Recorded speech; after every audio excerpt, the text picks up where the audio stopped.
Assalamualaikum warahmatullahi wabarakatuh. Perkenalkan, saya Umi Rosidah Nurhayati, guru matematika SMP Negeri 2 Juwiring, sekaligus mahasiswa PPG dalam jabatan gelombang 2 kategori 1 Universitas Negeri Jakarta.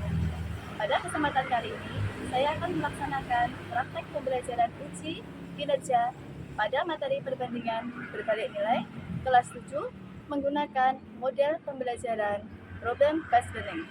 Selamat menyaksikan. Tambahkan barisan. Gerak, depan, gerak. Gerak. Tambah 25, gerak. Gerak.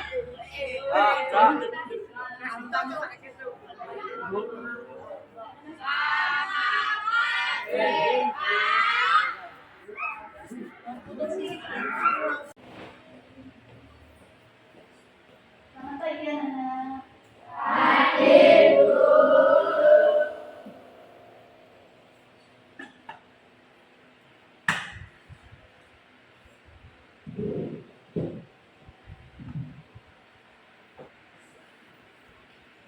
Bismillahirrahmanirrahim. Assalamualaikum warahmatullahi wabarakatuh.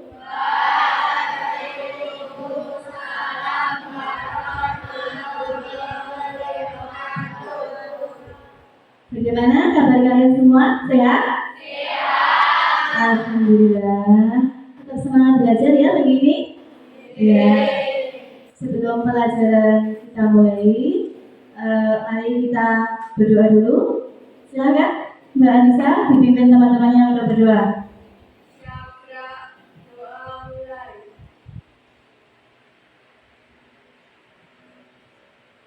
Doa selesai. Dari guru Matra Cakra.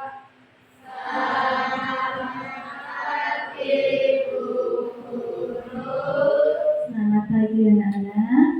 Semoga dengan tujuan tadi kegiatan belajar mengajar kita di pagi hari ini dapat berjalan dengan lancar tanpa ada halangan suatu apapun. Amin amin ya rabbal alamin. Sebelum pelajaran kita mulai, Ibu akan mengabsensi kegiatan pembelajaran di pagi hari ini. Mungkin ada teman kalian yang tidak hadir di pagi hari ini.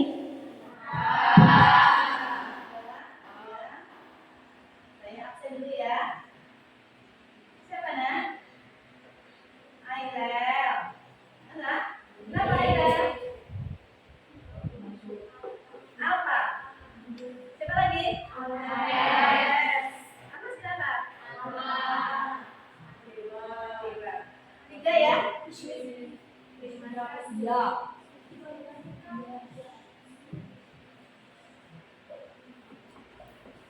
Selanjutnya, untuk pembelajaran di pagi hari ini, kita mulai ke materi perbandingan berbalik nilai.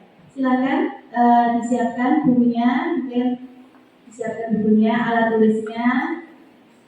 Sudah siap kan untuk pembelajaran pagi hari ini? Ya.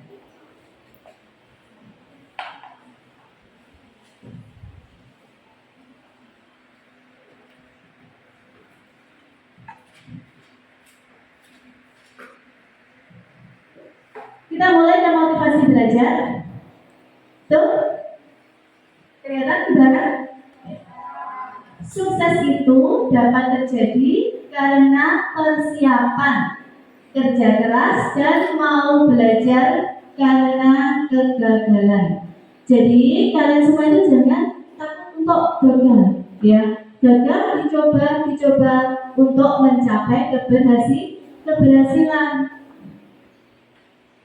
Itu ya. Jadi sukses itu dapat terjadi karena persiapan, kerja keras, dan mau belajar karena kegagalan. Usaha itu tidak akan mengkhianati hasil. Nah, itu ya. Nanti kita terus berusaha untuk mencapai kesuksesan.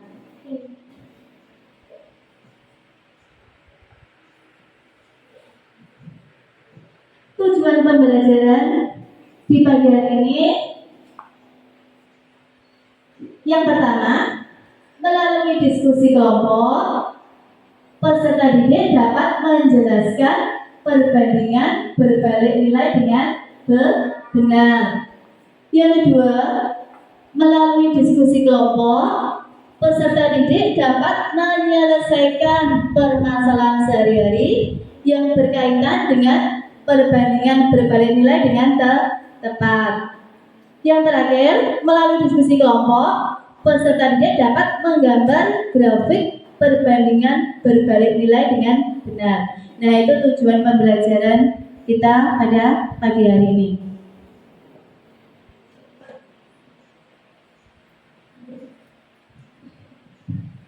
Untuk penilaian, untuk pagi hari ini, Ibu menerapkan 3 penilaian anak-anak. Yang pertama, penilaian kognitif, yaitu penilaian pengetahuan. Nah, nanti jadi di akhir pembelajaran ini nanti, Ibu akan mengadakan evaluasi sebagai penilaian kognitif, ya, penilaian pengetahuan kalian sampai mana pemahaman kalian tentang perbandingan berbalik nilai.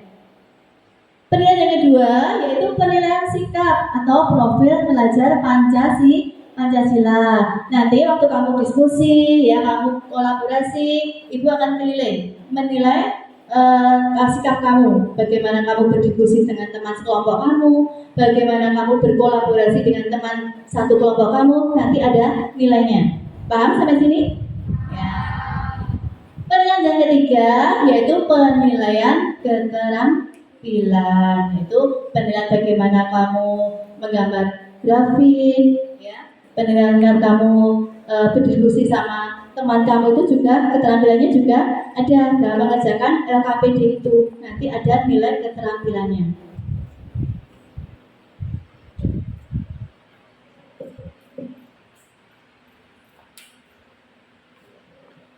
Lanjut ke persepsi.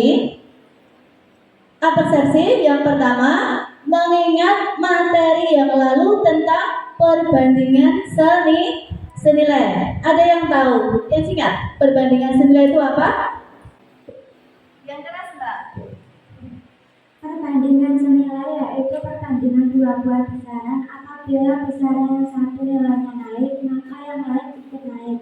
Contoh perbandingan antara jumlah barang yang dibeli dengan jumlah barang uang yang dikeluarkan. Betul, anak? Tepuk tangan teman-teman.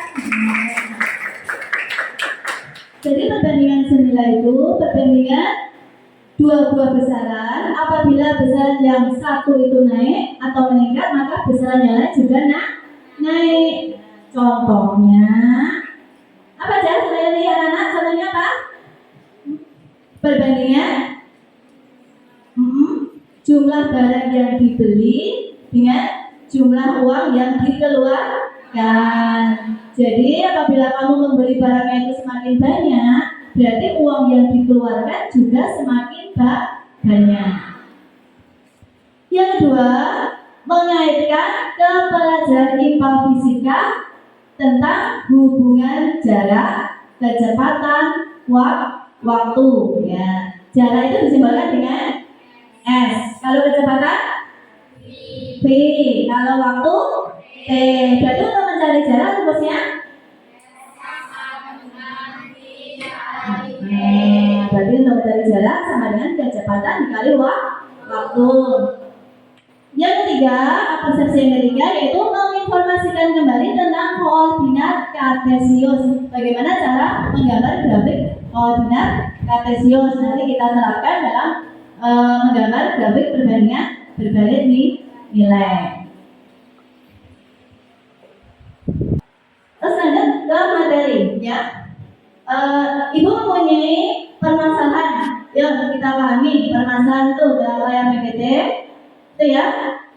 Adi membeli voucher internet berisi 10 GB. Paham? Ada yang tahu voucher internet? Dulu kan kita itu naik wifi ke tetangga. Nah, itu ya voucher internet, ya. Adi membeli voucher internet berisi 10 GB yang biasanya dihabiskan dalam waktu 12 hari. Berarti Adi itu membeli voucher 1 GB.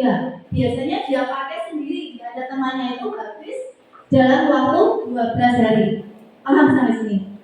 Nah, berarti 10 GB itu habis 12 hari kalau dipakai sendiri. Itu ya. Terus pada saat libur sekolah, saudaranya datang, dia meminta hotspotnya. Jadi ikut nebeng wifi-nya Aldi. Dari permasalahan di atas, Ibu guru mempunyai 3 pernyataan ya. Yang pertama, jika Aldi dan Ani itu tadi saudaranya, jika Aldi dan Ani bermain HP setiap hari, kuota internet akan habis dalam waktu 5 hari. Benar apa salah? Hah? Kalau 10 GB itu untuk 12 hari kalau Aldi sendiri, saudaranya datang, berarti ada berdua itu kuotanya 10 GB itu akan habis 5 hari. Benar apa salah? Salah. Oke, salah ya. Terus pernyataan yang kedua, jika Aldi dan Ani bermain HP setiap hari, kuota internet akan habis dalam waktu 6 hari. Benar apa salah? Benar. Oke. Yang ketiga, pernyataan yang ketiga, jika ada 2 saudaranya datang, berarti jadi berapa? 4. Aldi, Ani, dan 2 saudaranya. Jadi 4 kan? Nah, jika ada 2 saudara yang datang, sekarang mereka jadi berempat. Berapa hari kuota internet akan habis? Berapa? 3. Paham sampai sini? Sekarang kalian duduk ke kelompok yang sudah Ibu bentuk kemarin. Sudah? Sudah. Ibu akan membagikan LKPD ya.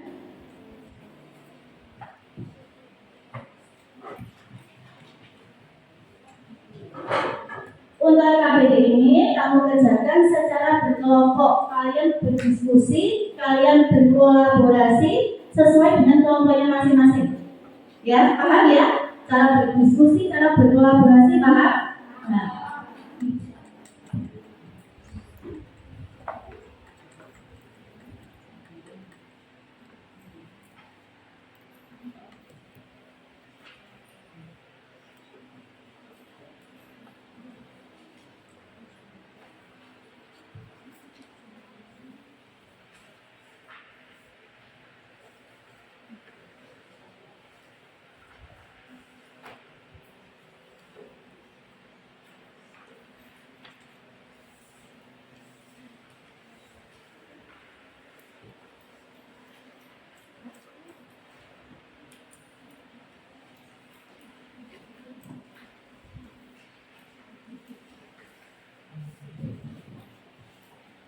Sudah terima semua? Sudah kelompok? Sudah terima 2 LKPD ya?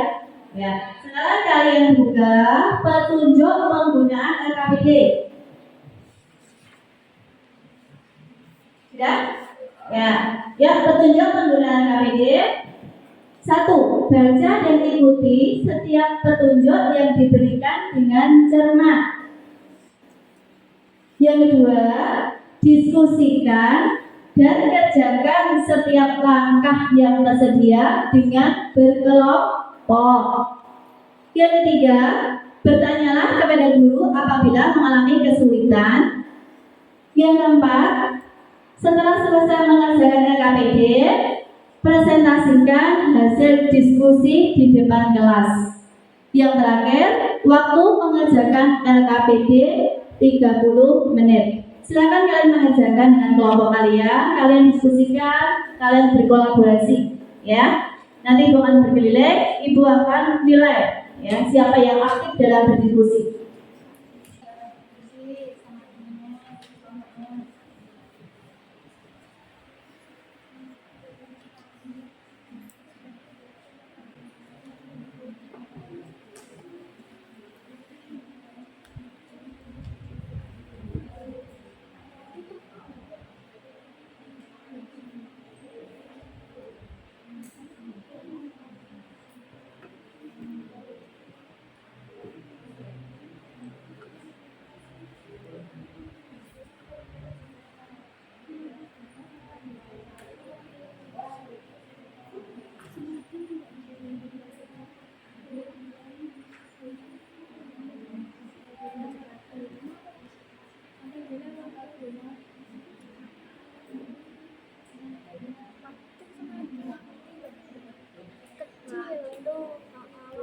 ini berkurang.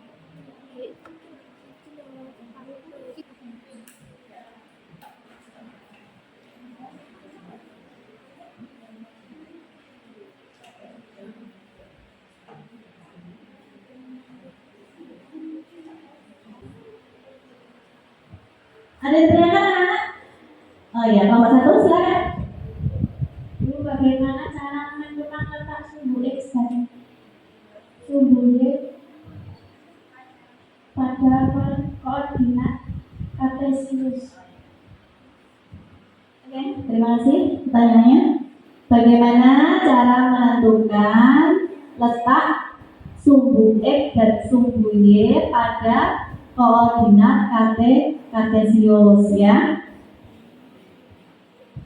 Kemarin dalam pelajaran perbandingan saya juga dari keterangan itu kan untuk menggambar grafik koordinat kartesius. Ini ya nak ya, nih letak sumbu X dan sumbu Y.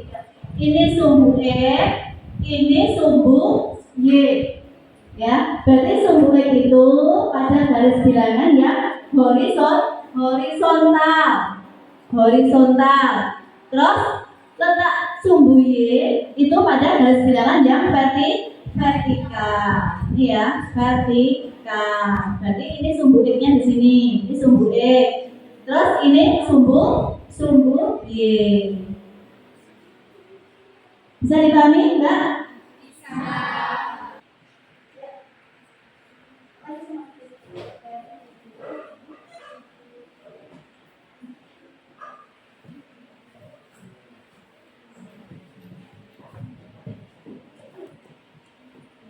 Silakan nomor 1 mempersiapkan diri untuk mempresentasikan kegiatan 1. Assalamualaikum warahmatullahi wabarakatuh. Perkenalkan, kami dari kelompok 1 akan mempresentasikan hasil diskusi kelompok kami. Saya Vira sebagai moderator, teman saya Anissa, Nadia, Alkomaria dengan Nita akan mempresentasikan hasil diskusi kelompok kami.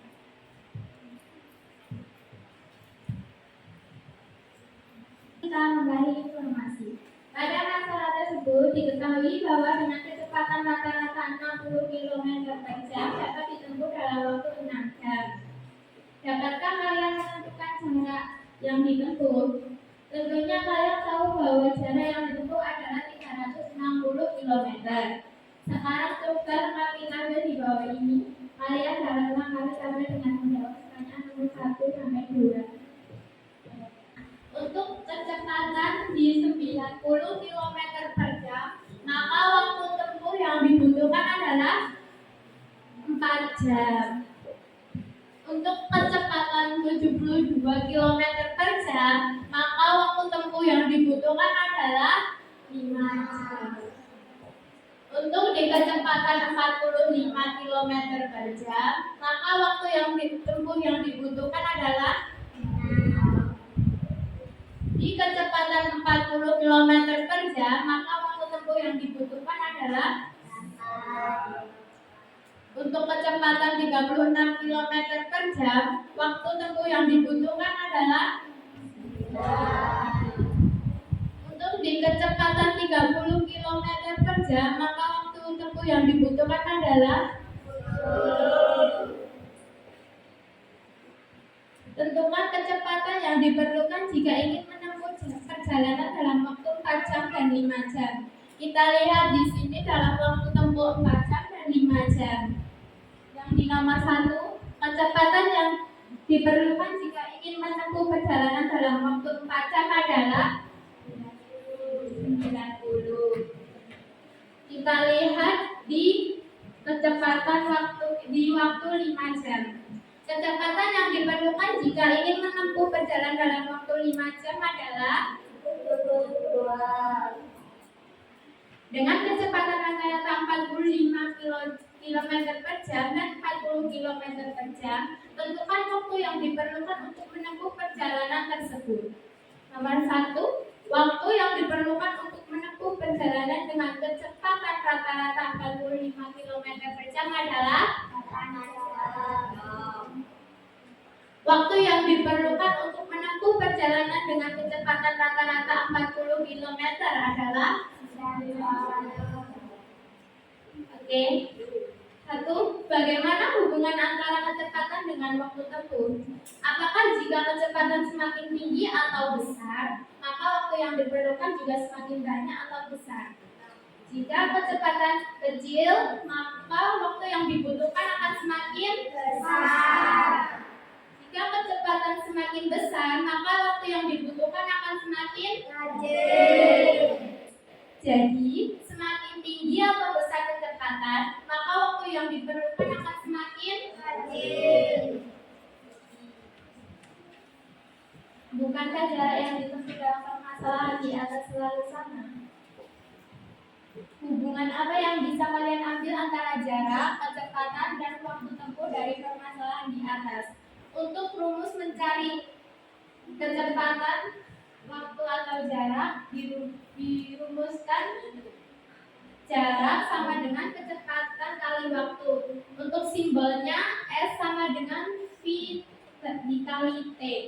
Untuk simbolnya tadi apa?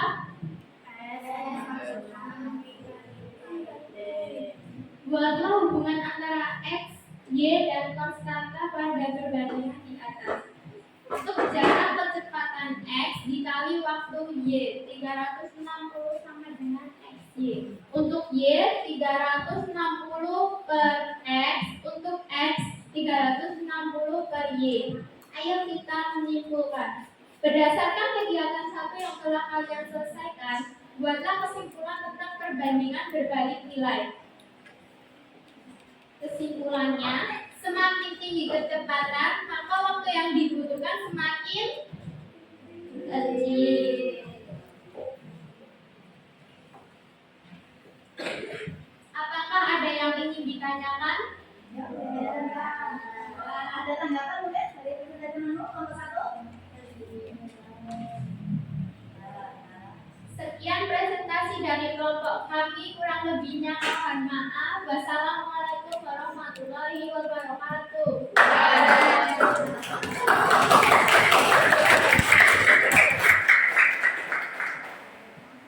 Terima kasih untuk kelompok 1. Hasil presentasinya bagus. Terus saya untuk kelompok 1, sekali lagi. Tepuk tangan untuk kelompok 1.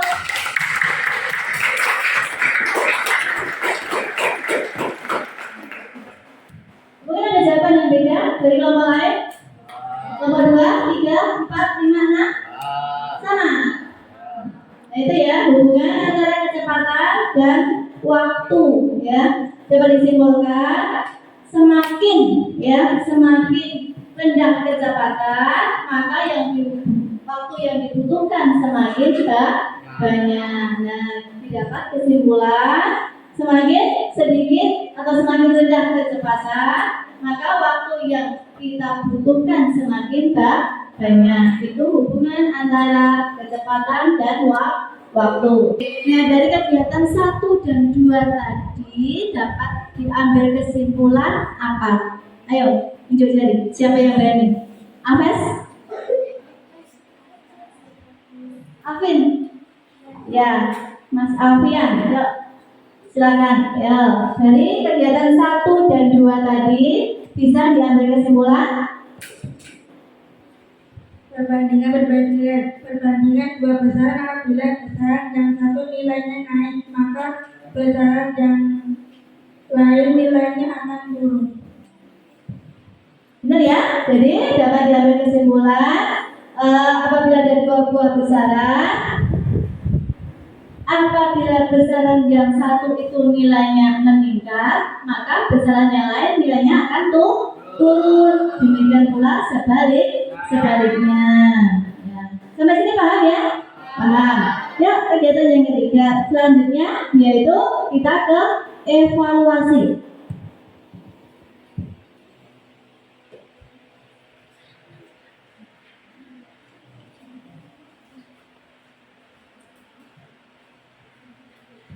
Ini kamu kerjakan secara mandiri ya, secara mandiri. Terus kamu kumpulkan nanti ini sebagai nilai pengetahuan atau nilai kognitif.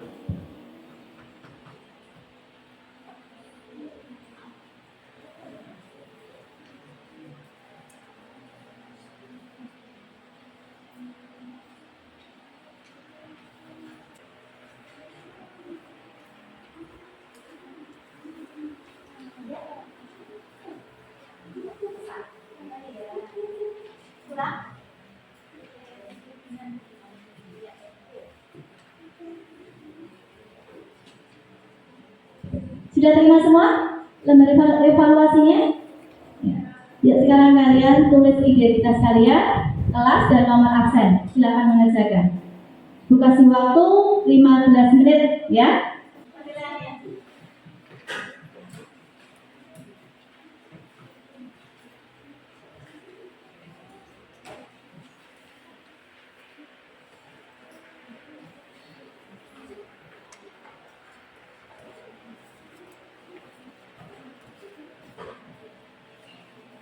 Sekarang kita ke kesimpulan pada pembelajaran di pagi hari ini.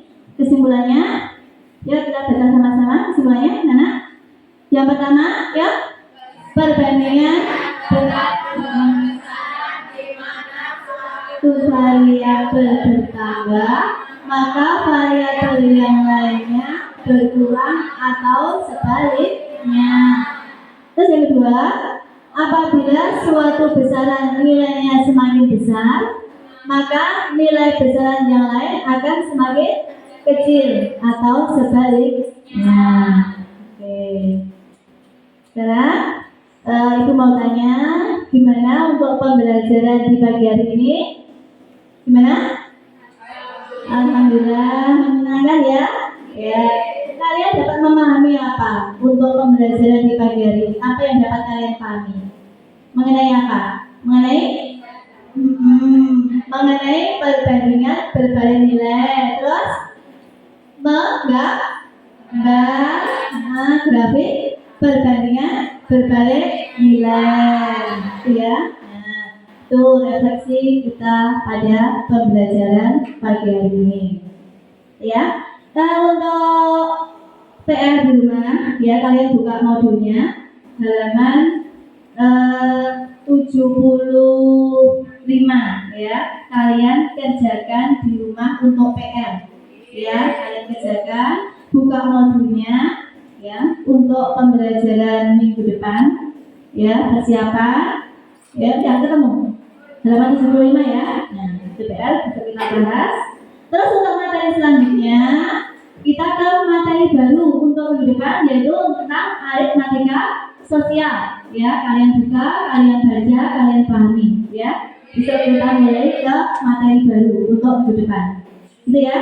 Nah, saya kira Ibu cukupkan sekian untuk pembelajaran di pagi hari ini, ya. Ibu ucapkan terima kasih, ya. Sebelum ditutup, kita berdoa dulu. Silakan ketua kelas. Doa mulai. Doa selesai. Baca guru madra sabda.